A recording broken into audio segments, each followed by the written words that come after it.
Innal hamdalillah nahmaduhu wa nasta'inuhu wa nastaghfiruh wa na'udzu billahi min syururi anfusina wa min sayyiati a'malina may yahdihillahu fala mudhillalah wa may yudlil fala hadiyalah.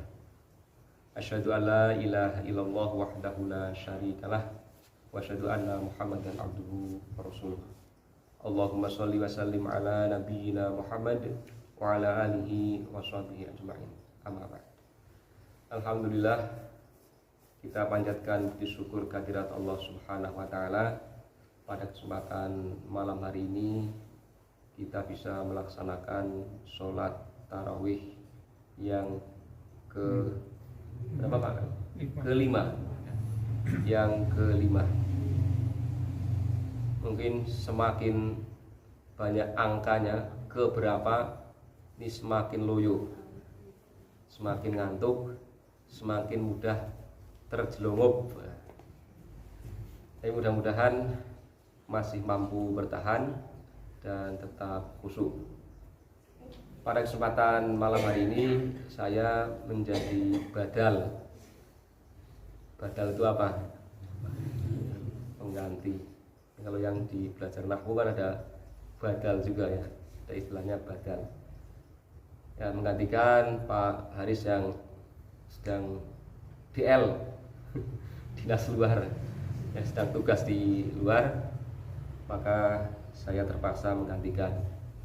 Kalau kemarin-kemarin ditunjuk, ya nggak mau karena ada Pak Haris ya, karena beliaunya ada ya saya nggak mau. Nah, beliaunya nggak ada ya, dengan terpaksa maju, meskipun suaranya juga serak-serak basah ini. Berarti serak-serak basah dan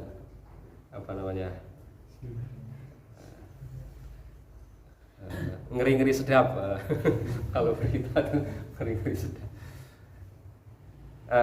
Dalam kesempatan ini saya hanya mengingatkan sedikit satu perkara yang secara konsep kita sudah mengetahui semuanya, tetapi harus selalu diingatkan, karena walaupun secara pengetahuan konseptualnya, pengetahuan konsepnya sudah paham, tapi penerapannya seringkali masih jauh dari apa yang sebenarnya dikehendaki. Perkara itu adalah perkara keikhlasan. Bahkan para ulama ada yang berpendapat hendaknya ada segolongan orang yang memang senantiasa menyampaikan bab keikhlasan ini. Ada spesialisnya, ya, penceramah, dai, mubaligh yang spesialis bab ikhlas.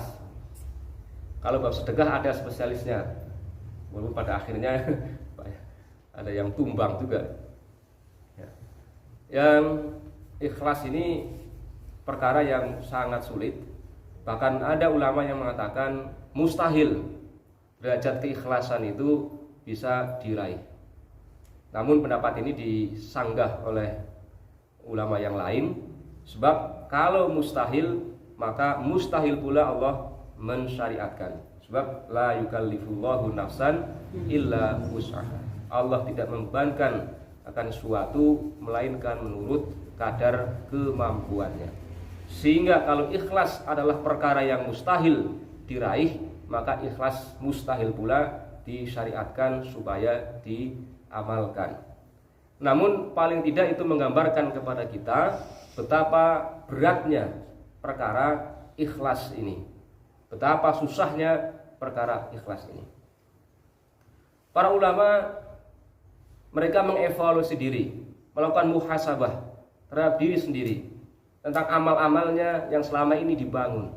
Maka mereka berkomentar bahwa setiap kali kami mengevaluasi diri, maka kami menangkap basah diri kami dalam keadaan riya, dalam keadaan masih pamer, suka menunjukkan amal-amalnya. Mungkin ada keinginan untuk dipuji atau keinginan-keinginan selain Allah. Sebab ikhlas itu adalah meniatkan seluruh amal kita, aktivitas kita ini semata-mata untuk menggapai ridha Allah, bebas daripada kepentingan-kepentingan duniawi, kepentingan-kepentingan hawa nafsu. Sementara manusia ini punya tabiat, punya kecenderungan senang dipuji dan takut dicela. Takut dicela dari siapa? Dari manusia. Ingin dipuji oleh siapa? Ya oleh manusia.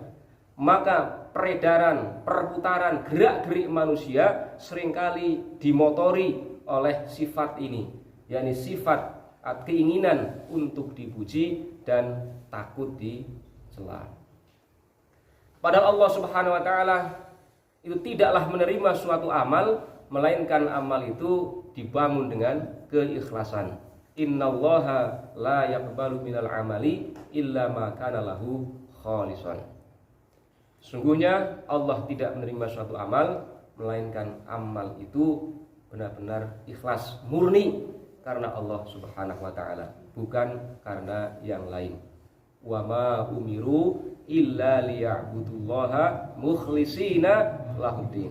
Jadi ayat yang sangat kita hafal bahwa kita tidaklah diperintahkan melainkan untuk menyembah, mengabdi kepada Allah dengan mengikhlaskan diri kepada Allah semata. Di hadis yang populer, yang sangat populer, mungkin kita semuanya hafal, juga disebutkan innamal a'malu binniyat. Sungguhnya amal itu bergantung kepada niatnya. Yang manakala kita niatnya karena Allah, maka kita akan mendapatkan keridhaan Allah. Namun kalau niatnya kita hanya karena dunia, perkara-perkara hawa nafsu kita, maka kalaupun kita mendapatkan, ya hanya apa yang kita dapatkan dari sekeping kenikmatan dunia yang sangat singkat, sangat terbatas, dan tidak berbanding sama sekali dengan kenikmatan di akhirat kelak. Ini perkara ikhlas yang harus selalu kita ingatkan, karena bertentangan dengan hati nurani kita yang sering riya dan sum'ah, pamer dan suka memperdengar-dengarkan tentang kebaikan-kebaikan kita. Tentang ikhlas ini orang sering mengklaim dirinya sebagai orang yang ikhlas. Padahal ulama itu mengatakan hampir-hampir selalu ketika mengevaluasi diri mereka dalam keadaan yang riya. Anehnya lagi, ketika kita melakukan amal kemaksiatan, kita mengatakan bahwa kita ikhlas. Contohnya nyuap orang, ya, nyuap untuk kepentingan jabatan, pangkat, kedudukan, maka memberikan suap, amplopi pejabat, mengatakan ini ikhlas untuk bapak dan keluarga. Padahal dia sedang bermaksiat kepada Allah.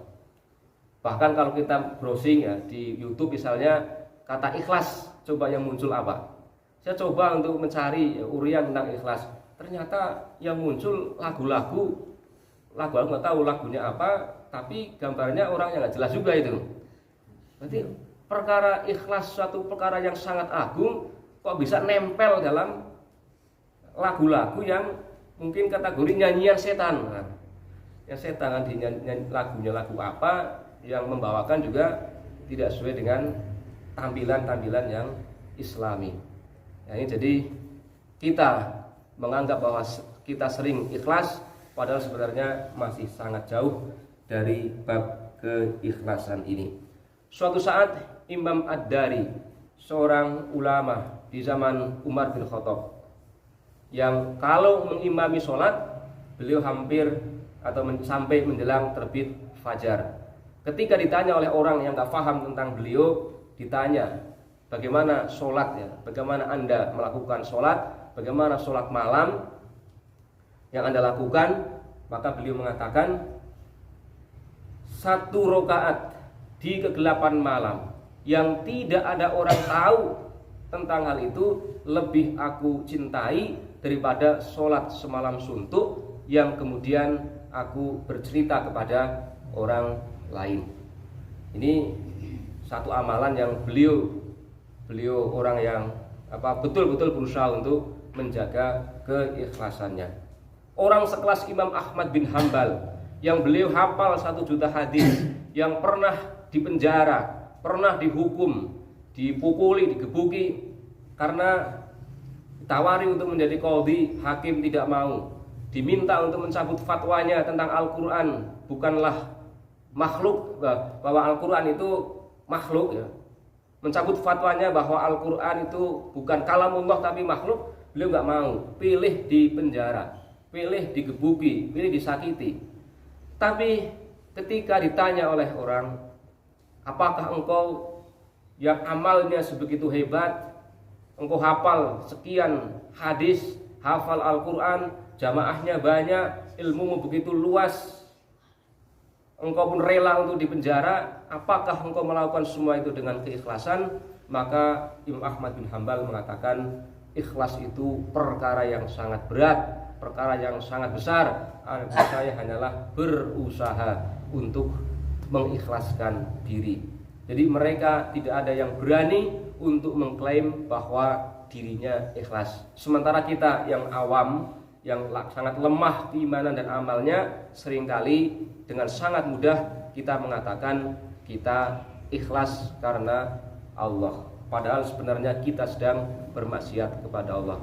Demikian yang bisa kami sampaikan. Wassalamualaikum warahmatullahi wabarakatuh.